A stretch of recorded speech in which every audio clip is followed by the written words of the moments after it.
Good morning. It's 23rd of August 2021, and we're into a big week in the markets. Let's just recap.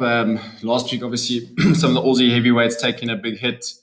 I think there's fears that the reflation trade was struggling and faltering a bit with a lot stronger dollar.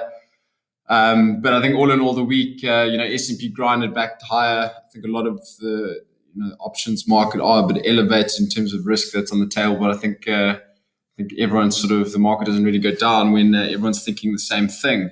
I think this week's going to be quite interesting. We've got Jackson Hole on Wednesday just to work out exactly how the Fed's going to communicate their tapering if they do. I think it does make for an interesting week. This morning, I think let's have a quick little snapshot at what's going on. You've got S&P up quite nicely since the close, carrying on with its high levels. You've got the 10-year a little bit higher at 126. Asia's had a nice little dead cat bounce. You've got Tencent that's up with 3.3%. Bulletin's pretty much flat, and commodity prices all stronger. Looking into some of our ideas for the day, I think we're going to pretty much focus on Naspers a bit. Let's quickly have a look at Tencent. I think Tencent came out. There was some MSCI.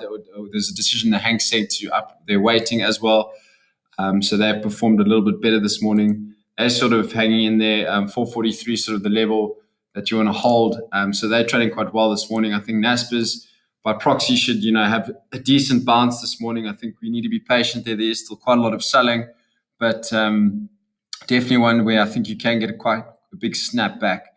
There is talk, or there is a lot of index reweightings happening this week, or will be finalized. I think that might have also a bit of an impact, capping a lot of the top 10 Swix decaps at 6%. So just be careful if we do see some quite odd, unusual volumes and orders coming through the market.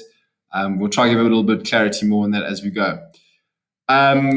Mr. Price on Friday, obviously the numbers weren't received very well from the market. I think the stock had run pretty hard into these numbers. This might be another play this morning. I think entries to look for 23.60 and 29, maybe on the short side. If we do get a bit of a bounce here, I'd be focused on watching that a little bit this morning. I think FirstRand's another one that we'll be watching quite closely. If you actually look at it, it has sort of been in this range. It doesn't really push higher. So, it didn't close above 59. So, I'd be tempted to maybe look for a short-term scalp on the short side here. The levels that we'll be watching later, 56.80 and 58.50. Then tomorrow, just two things, stocks to look out for. Woolies, they're coming out with their results. I think they had a decent update, so this might be one to own on a pullback. 57.70 and 59.50 are sort of the two levels, are closed below 59.50. So I'd be waiting to see more clarity from their results tomorrow. And then also Sibanye's got results tomorrow, so just to keep those on your radar. But all in all, we're looking at Naspers, looking to probably watch for that seller if he's out the way. Naspers a little bit of reprieve there. Mr. Price short and potential FirstRand short. Right. Good luck for today.